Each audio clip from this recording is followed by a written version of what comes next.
Exactly, surely you're not going to suggest. Let the sergeant switch the two stakes over.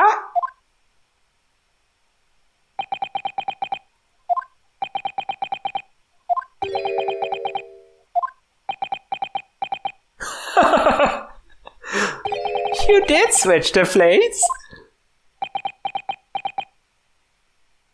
Well, after it happened,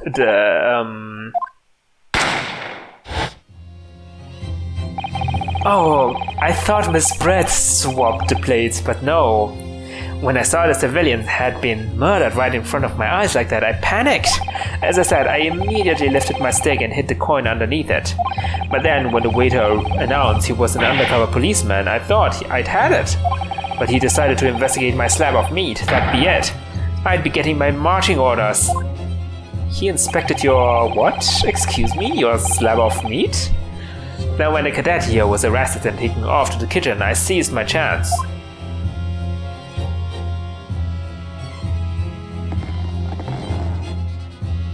That's child abuse. With military precision and timing, I switched my steak with the one on the foreign lady's table. What? You can't have. I never saw you do such a thing. It was called Operation Lightning Bolt. There was no time for strategic planning. It was do or die, I tell you. So yes, I did what had to be done. Unbelievable! However, fear not, prosecutor son. What now? I swear on the brass buttons of my uniform, that is all I did, sir. Oh, you did? That's plenty, Sergeant. Yes! So, if Sergeant Nosa switched the plates over, it means he took Miss Brett's steak and the plate it was on back to his own table. Yes, that follows. Inspector Hosonaga? Yes? Earlier in this trial, you told the court this. You said that you had not only taken Miss Brett's steak after the incident, but also the sergeant's. That to preserve evidence, you had taken both. Ah! That's correct. Then please present it to the court now. The plate that was actually on the victim's table at the precise moment he was shot. Shut up! What can possibly tell us now? I mean, a cold slab of tough meat? It can't have the slightest bearing on the case. Objection! No, you're not wriggling your way out of it this time, lady. I beg your pardon? Surely you're not that forgetful.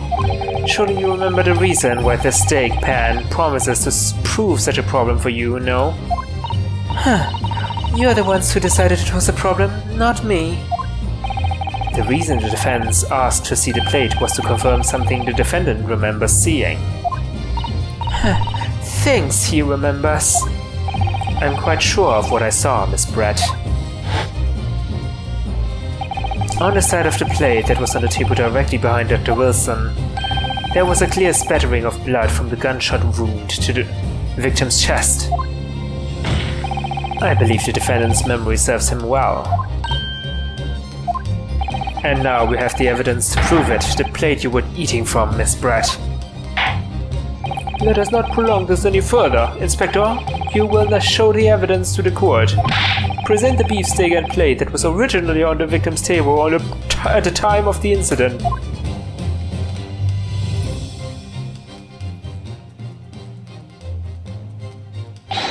Yes, sir!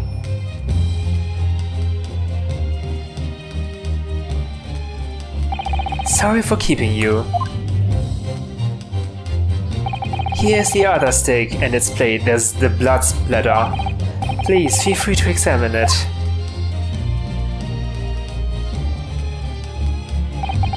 The blood stain. It's clearly visible, look. Yes! Now this makes everything clear. The blood you can see on the side of the plate shows that at the moment of the victim was shot, he was facing the table with his back to me. In other words, it's impossible for Naruhodo-san to have shot the victim.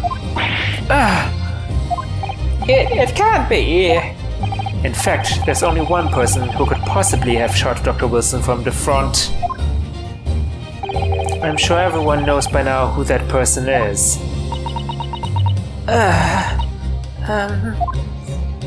That's right, Miss Jezile Brett. It's you.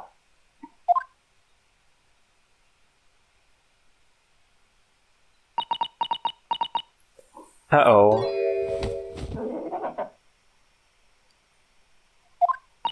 Outdone by a Japanese? Me? By a Japanese schoolboy? No. No, no!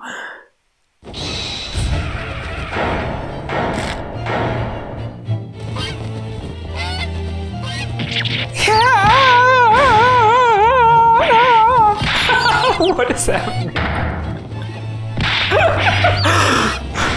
I love these.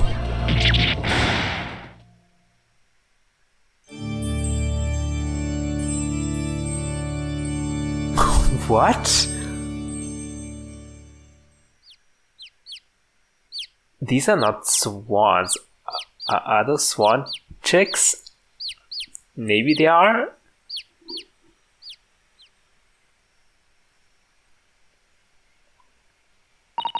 Please excuse my little outburst. I briefly lost my composure. Most unbecoming behavior for an English gentlewoman. Forgive me.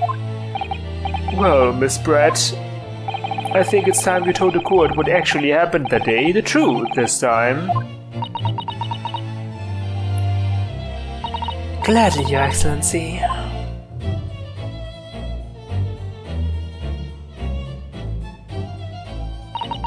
It was I who took the professor's life using curare.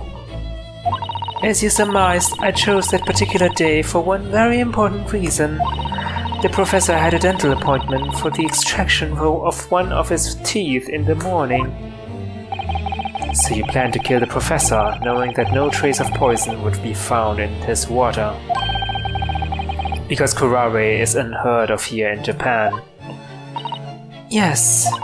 Of course, I never intended to remain at the restaurant for as long as I did. I only needed to see the professor take one tiny sip of his water, and it would all be over.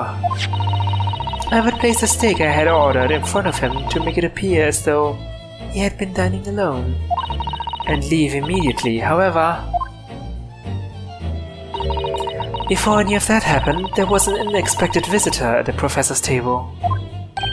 That would be me, I suppose. Yes, you. Who else? Such a trifling matter. Oh, such a trifling matter, but the fact that you decided to come over to greet the professor. No, wait, that's Brett. Sorry. Such a trifling matter, but the fact that you decided to come over to greet the professor meant that I had lost my chance to slip away unnoticed. In due course, the professor took a sip of his water and was paralyzed. I made sure he was sitting in his chair that he wouldn't fall. There was no going back at that point, so I concocted a plan on the spur of the moment. A plan to pin Dr. Wilson's murder on this innocent man. I happened to know that the professor always carried a gun. I decided to use the fact to my advantage. I had a bottle of curare in my handbag, and my own pistol concealed under my skirt. Oh, under your skirt? So I was right, there were two guns. Yes. And then I finished my coffee and got up to leave. That's when I noticed the professor's gun, which you had presumably placed on the floor. Placed where you were sure that I would notice it. And everything went according to plan. You noticed the gun as I had intended. And then, just as you bent down to pick it up,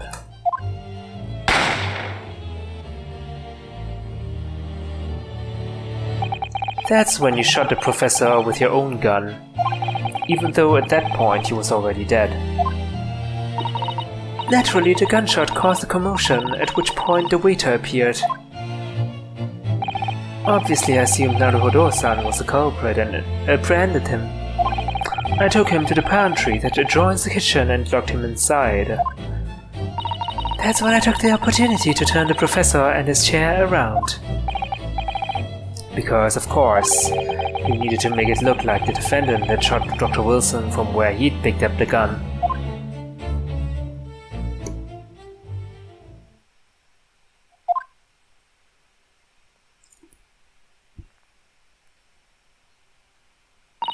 So there you have it. That is the entirety of my misdemeanor. That's a lot more than just a misdemeanor.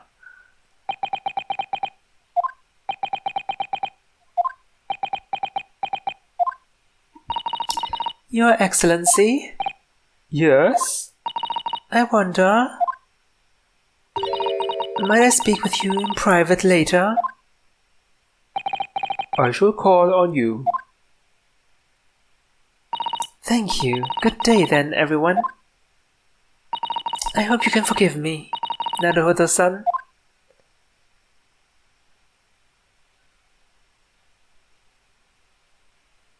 She just confessed. Completely. She didn't need to have to do that. It would seem this trial has finally run its course. I presume the prosecution is in agreement? Yes, this can't be. Takatsuchi Aoji does not lose. Not to the likes of this rookie student. You'd better start getting used to tough opposition. Ryunosuke Naruhodo. Well, yes. This insult to the Aoji family name will never be forgotten. You've become conceited with age, Counsel, but the old have to stand aside and make way for the new. It's the way of the world. May you never forget that. Oh! What the F? Kazuma! That wasn't legal, was it? 1,000 millennia may pass, and still the Aoshi clan will never measure up to the Naruhodo clan.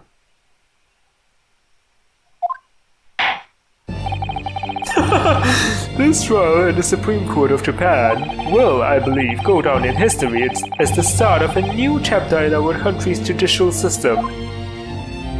Despite being summoned as the accused, you, Ryunosuke Naruhodo, presented an excellent case. Thank you, Your Excellency. The use of evidence and deduction to unravel the truth is a modern methodology. After all, it has only been a few short decades since our country opened its doors to the wider world. But the Western ideas of science are rapidly gaining acceptance here. I feel sure that science will soon bring new methods of investigation and new procedures of justice. A new future of law awaits, but what it will look like I cannot begin to imagine. That is for the young to pursue. Kazuma Azugi? Yes? After this trial, you are set to embark on a journey of discovery to the illustrious British Empire. Learn all you can, absorb everything of the wider world that you are able to. And do not forget to fulfill the mission imposed upon you. I understand, Your Excellency. A mission? What was that about? Why do you look so grave all of a sudden? Never mind. As for you, Ryunosuke Naruhodo? Oh, yes? In you, I sense, how can I put it, unusual potential. I very much look forward to seeing how you carry that onwards. Thank you, Your Excellency.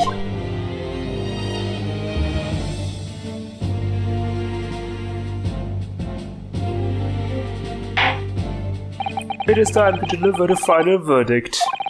I hereby find the defendant Ryunosuke Naruhodo. Oh, do we get confetti? Not guilty. Oh, we get sakura blooms. That's beautiful.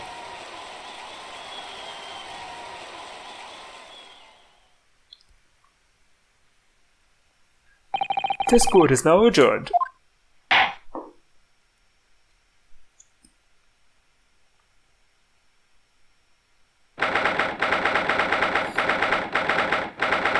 It's only 2:46 p.m., not even 3 p.m.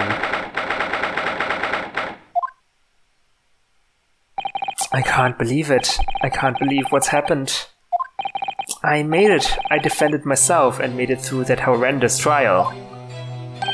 Ryunosuke, you finally pulled it off. Congratulations.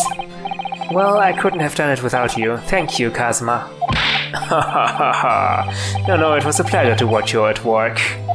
So you owe me an extra large sukiyaki from the place on Yume University Street. Don't forget that. Good afternoon. All your hard work has certainly paid off. Oh, sorry. Congratulations to both of you for proving Naruhodo-san's innocence. And thank you, Sato. Our trusty judicial assistant. You worked hard for that result too, you know. Oh no, I didn't do anything. Thank you so much. If we hadn't had that research report of Miss Brett's, I don't know how things would have turned out. Your kind words should really be for my father. I was simply doing as he asked. It was his idea for me to go to the university and investigate. Your father? Ah, yes, of course. Forgive me for intruding on court proceedings, Your Excellency. Sato Mikotoba, Judicial Assistant to the Defense. Speaking of Mikotoba... Ah, there you are. I believe congratulations are in order. Naruhodo, you did an excellent job. Thank you, Professor. Oh no, it is I who should be thanking you. After all, your efforts exposed the true criminal that took the life of my good friend. Good friend? Oh yes, you mentioned that before. It was you who actually invited Dr. Wilson to Yume University, wasn't it? Yes, that's right. Professor Mikotoba studied overseas himself. He went to study forensic medicine in Great Britain. Presumably that's when you met Dr. Wilson? Exactly. In those days we worked together in the same hospital. Oh, you worked together? I've never heard you mention that before. Well, it was a long time ago now, besides... It's your turn, Asogi. Great Britain is a magnificent country. It leads the world in science, medicine, engineering, culture, and of course in law. Watch and learn, my boy. See what's happening in the world's largest melting pot. I will. I'll learn all that I can. I swear on this, the spirit of the Asogi clan. You're not taking that sword to Great Britain, are you? Of course I am. A Japanese man's katana is his soul. This blade shows me where I need to go. And cuts down anything that's in my way. Yes, I've definitely seen how sharp it is already. That reminds me, what's happened to the woman? To Giselle Brett, I mean. After all, she's guilty. Ah yes, her. It's not easy to tell you this, but... What do you mean? Surely she's going to face trial herself now. She's the true culprit after all. She will be leaving Japan in the very near future. For Shanghai. What? Shanghai? Giselle Brett will not appear in court again in this country, I'm certain of that. What? But why not? It's a matter of consular jurisdiction. Inspector Hosonaga. It was a hard-fought battle in the courtroom today, very impressive to watch. I must congratulate... But what's all this about consular jurisdiction?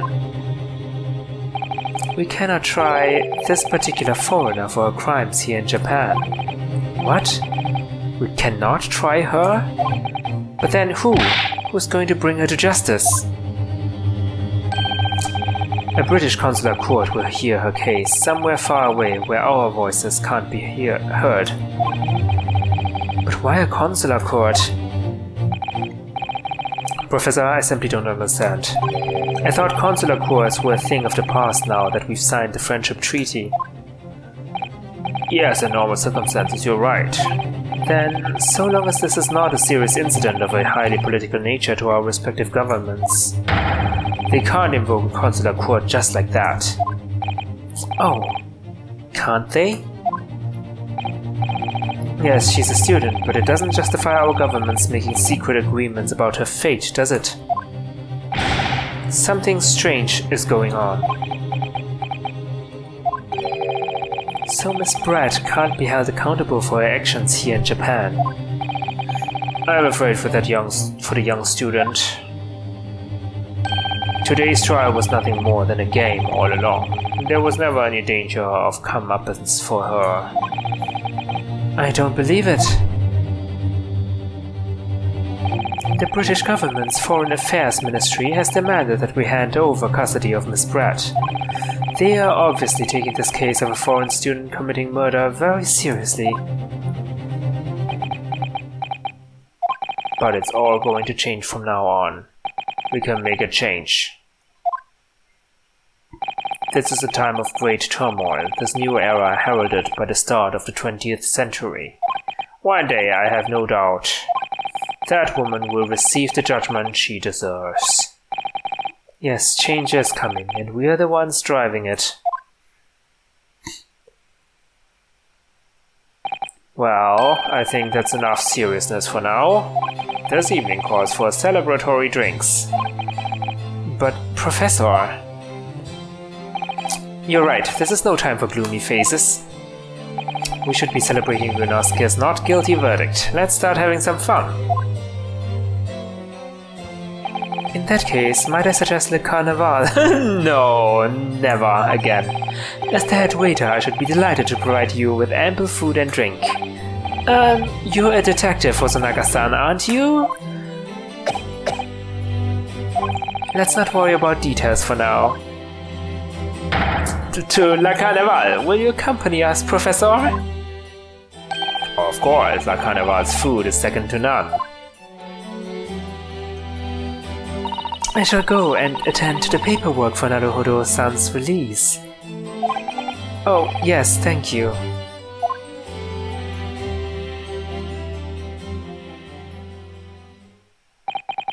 So Giselle Brett won't be tried here.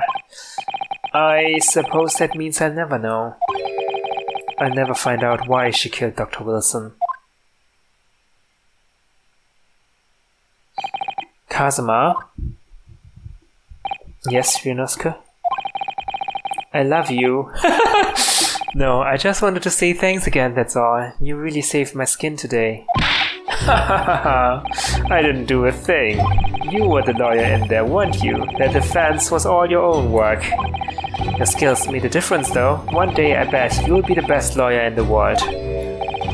I'm not sure about that. To be honest, something kept occurring to me over and over again during that trial. I couldn't help thinking that maybe you're the one destined to become a great lawyer, not me. What? Come on, be serious. If I helped you today, it was only right at the very start of the trial. But you have a natural talent for it, for being a defense lawyer, I mean. Oh no, not me. All the tense verbal combat, I never want to go through that ever again. I did what you told me to do, that's all, because I knew I could trust you. That's the point. Sorry? What do you mean? Listen, Ryunosuke. Do you know what the most crucial weapon is that any lawyer needs in order to win? Knowledge of the law? No. The ability to believe. To believe? To believe what? A defense lawyer has to fight for his clients. He has to believe in them at all times. Like you believed in me when I said I didn't do it. I'm human, just like you. I don't have some superhuman ability to know the truth. But you have to make a choice about what to believe in. and stick to it when you're defending someone. Sometimes in the courtroom, you can really be backed into a corner, but being able to remain faithful to what you choose to believe in even then, well, that's not something that anyone can do. It takes a special kind of person. Believing in your client. Just look at today's trial. I'm a student lawyer with precious little real experience, but you never stopped believing in me. Well, You faced seemingly hopeless situations time and again, but you never stopped looking for the truth. And in the end you found it, through your own efforts, and because you never stopped believing in me. Thanks, Kazuma.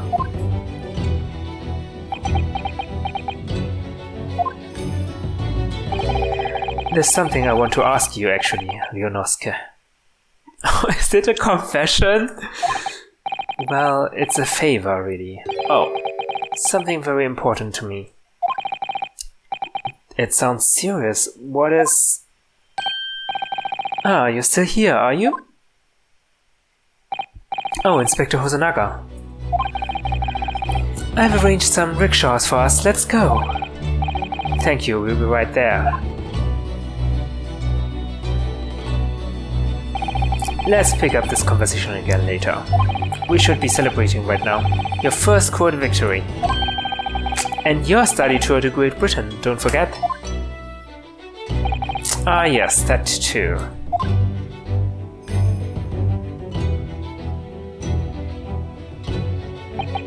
So my very first trial came to an end. Kazuma, Professor Mikotoba, Sato-san, who acted as my assistant, Inspector Hosonaga, who didn't really play much of a part, but still. It was because of the help and support of all these people that I managed to get through that trial. But more importantly, Kazuma hadn't yet managed to ask his favor of me. Little did I realize just how much it would change my life.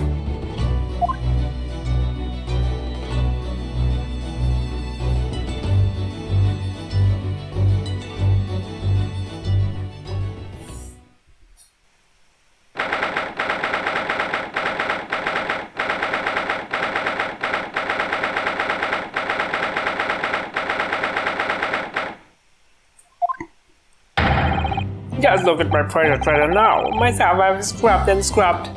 But the repellent odor of meat will never be repelled from its resplendent surface again. But you have to back in your possession at least. You should be grateful, old man. How dare you! Excuse me, but I'd just like to get at that zabuton cushion there if I could. Ah. Rest assured, you miserable military malefactor, this is not over. Incarceration awaits those who would defraud a senior citizen for his priceless treasures. Watch your tongue, old man. Mark my words, I won't. Sorry, Sergeant, but could I just get at that zabuton cushion there as well? Oh. I won't go to jail, never. Imagine if I did. The very next day, my boy would starve without the chain of command in place to provide for him. And using the child to protect yourself? Myself, I call that absolute cowardice. Oh, really? And who just employed the old, poor, defenseless senior citizen tactic, huh? The only way to fight an enemy who's using underhand tactics is with a tit-for-tat strategy. I'm sorry to interrupt again, but I just need to get at that western side cushion there on the sofa. Enough of this insubordination. What do you want, man? Oh, please don't bite me. Aha, do my eyes deceive me, or is this the wide-eyed criminal from the trial before? Wide-eyed perhaps, but criminal? No. What is this unhealthy fascination you exhibit with the seating arrangements of the others, Why were you peering under the cushion of this upholstered seat? Oh, well, the thing is... Any luck? Did you find it? Who's that? Oh. No, sadly not. I don't think it's here, Kazuma. You really are a liability, Ryunosuke. Report at once. Have you lost something? Is that it? Yes, we were just on our way to a party to celebrate my friend's victory here when I realized that my university pin badge was missing. A university pin badge, you say? Yes, from my collar here, you see? Affirmative. Uniforms must be kept in prime condition at all times. A missing badge is unacceptable. I thought if I looked around, it would probably turn up somewhere. Like the old tale of the Koban coin and the stake? A barrel of which I am acutely aware. But I have exhausted my search now, really. The only logical conclusion is that someone must have stolen it. Ida? Don't look at me, I don't just find any old metal objects irresistible, you know. Imagine what would happen if little Trooper Ido here swallowed something like that. I'm afraid we'll have to give up, Ryunosuke. Still, if you tell the office your student number, they should be able to issue you with a new one. What's the matter? Don't tell me... Yes, I don't remember my student number. I don't believe it. I mean, this is the second time you've lost your badge, isn't it? Third, actually. If you didn't think you could remember it, you should have made a note of it somewhere. I told you that until I was blue in the face the last time this happened. Yes, I do seem to remember someone telling me something along those lines. It was you, was it? Or was it my mother? You can't even remember who told you that you needed to remember it? Well, student numbers are 6 digits, Kazuma. Who could remember 6 whole digits? Yume isn't exactly a long-established university, you know. All of our numbers are still rather low. In fact, they only use the last 3 digits. Well, that might help, I suppose. That might help? Ryunosuke, it's only 3 digits you need to remember, just 3. Sorry, my brain is such a disappointment.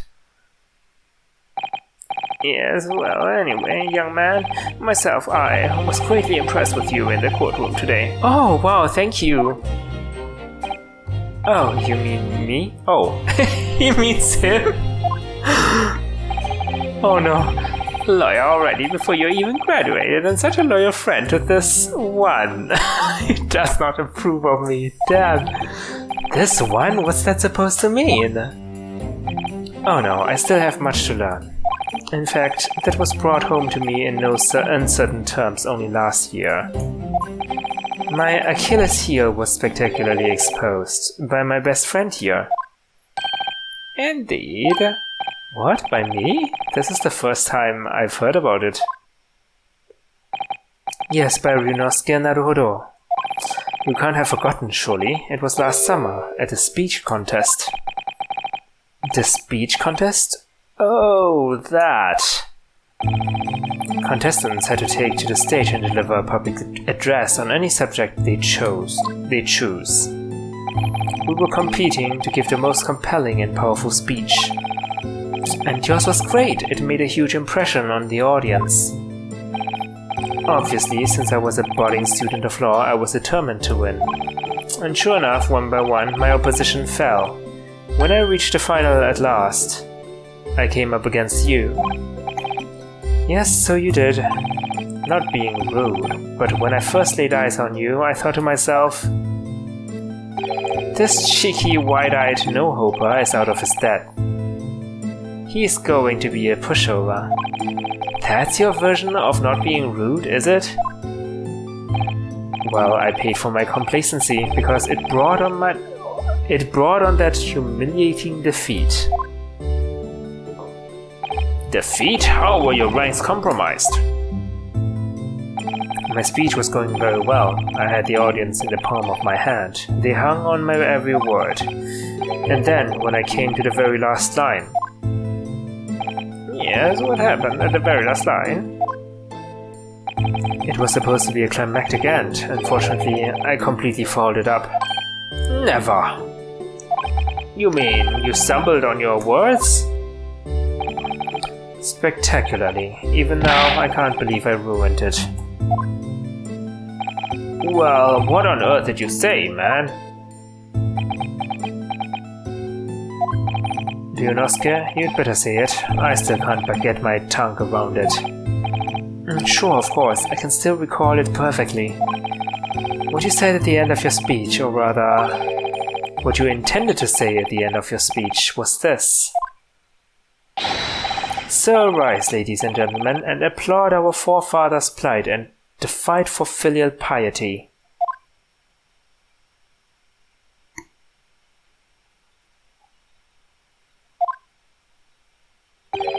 And what went wrong? What indeed? Myself, I see no problem with the pronunciation of these poetry words. In that case, old man, I invent you to say it yourself. Wait, what? Very well then, I shall. Aha, aha. So arise, ladies and gentlemen, and applaud our forefathers' plight and the fight for filial piety. It's impossible! The arise, ladies and gentlemen part I delivered perfectly. But the next part had me floundering for a whole 5 minutes. By the end of it, I was on my knees in front of the podium, a blabbering mess. And that's when the audience started to heckle you. Arise, arise, they were shouting. Hell on earth. But then, of course, this man went and delivered his word-perfect speech with a perfect ending. How did it go again? Let me see. So, my dear fellows, the message is simple. Treat your father and mother with respect. Something like that. I mean, talk about stating the obvious, but the fact is, I lost that speech.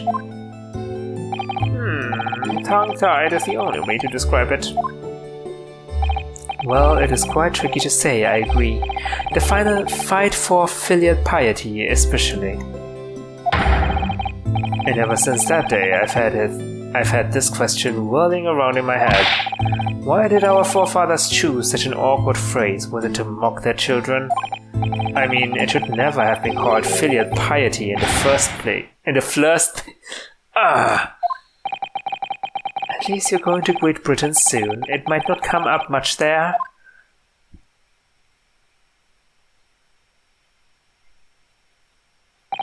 So filial piety is a concept of Confucianism? Hold on, is that how you call it? Confucianism? You know, that Confucius, old fellow, Chinese fellow. It's basically that you need to respect your parents because they, gave birth to you and stuff like that. Well, anyway, having lost that accursed contest, I came after you to ask you a question. How is it that you never trip up on your words? I inquired. And you just gave me a broad smile and said, speaking fast is my hobby. I mean, really? What kind of a hobby is that? Do you think you could take your hand off of your sword? Besides, it's just a way to pass the time. After that, you started talking at me 10 to the dozen, like you were possessed almost. Honestly, you can't imagine the shock I suffered that day. You really can't. You're right, I really can't. Speaking fast is just the sort of hobby I'd expect a civilian like you to waste his time on. Well, you have to practice, of course, but there are some simple things to start with. Like this famous one, for example. Swift samurai swords swipe silently sideways. Yes, even a decrepit tongue in an ailing frame such as mine can find its way around that one. I've no doubt. It's just a bit of fun, really. I can't imagine anybody would struggle to say it. Isn't that right, Kazuma?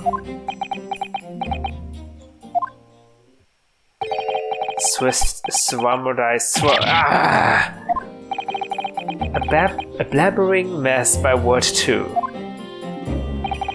It's not just a samurai. Every good soldier needs to be able to handle a sword.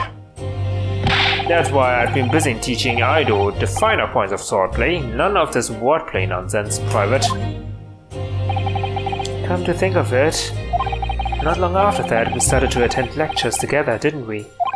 And we got into that debate about family values at the Sukiyaki Palace on campus, do you remember? Yes, your argument was full of jokes and puns and wordplay as usual. I remember it well. Oh, was it? In any case, I swore that I would never let myself forget the shock you gave me back then. And as a symbol of how seriously I took that oath, I decided to wear this, my red Hachimaki headband.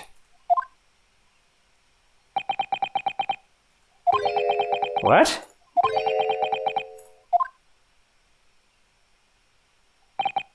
Sorry, Kazuma. Yes? You've lost me there, I'm afraid. I don't see the link. What does your red headband have to do with your oath? Because it will always remind me of that smug look on your face as you utter those tantalizing words. What words? You mean another tongue twister? I practiced and practiced until my tongue bled, but in the end I mastered it. Mastered what? Well, I think it's time you heard this, actually. Listen carefully now. Here goes. Red headband, lead headband, dead headband. There! Word perfect, see? What? Am I supposed to be, like, impressed by that? I'd actually been meaning to ask you about that. About the story behind your headband, I mean. Well, now you know, so that I'll never forget the shock and humiliation of that day. That's why I wear this red headband every single day, without fail. I thought you were my friend. Well, I don't know exactly how much of a shock you think you had back then, but it can't be more than the shock you've just given me now. What do you mean? Well, I'm sorry to have to tell you, but the tongue twister I said didn't go the way you seem to have remembered it. Huh? It's just as famous as Swift Samurai Swords, so I can't believe you don't know it, really. It goes red bread pan, lead bread pan, dead bread man. Okay. Wait, what?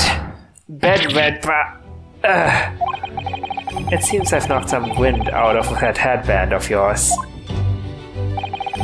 It's not too late, Private. You could always start wearing a red bread pan on your head instead. Your youthful vigor is manifest, young man. Your cheeks are glowing redder than your Hachimaki. Ah! Why do so many words have to be so similar? So, looking forward to Great Britain then, where you'll have to deliver speeches in quoting English. I suppose I can always shell seashells on the seashore.